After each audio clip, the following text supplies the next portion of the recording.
భూమా నాగిరెడ్డి కర్నూలు జిల్లా ఫ్యాక్షన్ రాజకీయాల్లో రాటుదేలిన రాజకీయ నాయకుడు. భూమా పేరు చెప్తే చాలు జిల్లాలోని మెజార్టీ ప్రాంతాల్లో ప్రత్యర్థులు వణికిపోతారు.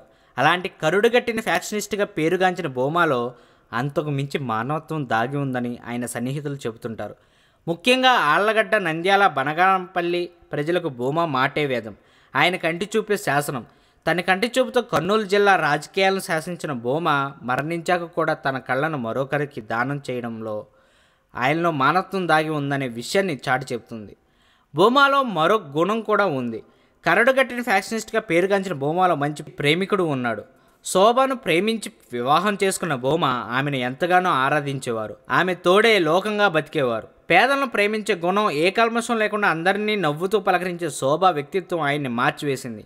అందుకే 2008లో పీఆర్పీలో చేరిన తర్వాత నుంచి శోభ ఒత్తిడి వల్లే భూమా ఆళ్లగడ్డ, నంద్యాల, బనగామపల్లెలో ఫ్యాక్షన్ గొడవల్లో తలదూర్చడం తగ్గించారని ఆయన సన్నిహితులు అంటుంటారు.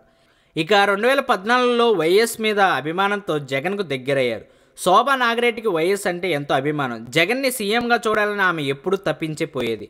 భార్య మాట శిరసావహించి వైసీపీలో చేరిన భూమా ఆ తర్వాత ఆమె మరణించాక అక్కడ ఇమ్మడలేకపోయారు. భార్య మరణంతో ఆయన చిన్నపిల్లల్లా వెక్కి వెక్కి ఏడ్చారు. మామూలుగా రాజకీయ నాయకులు బహిరంగంగా తన ఆవేదన వ్యక్తం చేయరు. కానీ భార్య మీద ప్రేమను ఆయన దాచుకోలేకపోయారు. శోభ మరణం భూమను మానసికంగా కుంగదీసింది. అయితే భార్య చెప్పిన మాటను ఎన్నడూ కాదనలేకపోయారు. తన మరణం తర్వాత తన కళ్ళను మరొకరికి దానం చేసి వారి జీవితాల్లో వెలుగులు నింపాలన్న శోభ కోరిక మేరకు ఆమె కళ్ళను దానం చేశారు. అంతేకాదు ఆమె బాటలోనే తాను కూడా మరణాంతరం కళ్ళను దానం చేస్తానని భూమా నిర్ణయించారు. ఈ మేరకు ఈరోజు మరణించిన భూమా కళ్ళను సేకరించిన వైద్యులు వాటికి మరొక అంధుడికి అమర్చి వెలుగులు నింపబోతున్నారు. మరణించిన తర్వాత కూడా మరొకరి జీవితాల్లో వెలుగులు నింపిన భూమా దంపతులు నిజంగా ప్రతి ఒక్కరికి ఆదర్శప్రాయం. భూమా ప్రత్యర్థులకు కరడుగట్టిన ఫ్యాక్షనిస్ట్, కానీ అంతకు మించి మానవత్వం ఉన్న మనిషి అని ఈ ఉదంతం తెలియజేస్తుంది.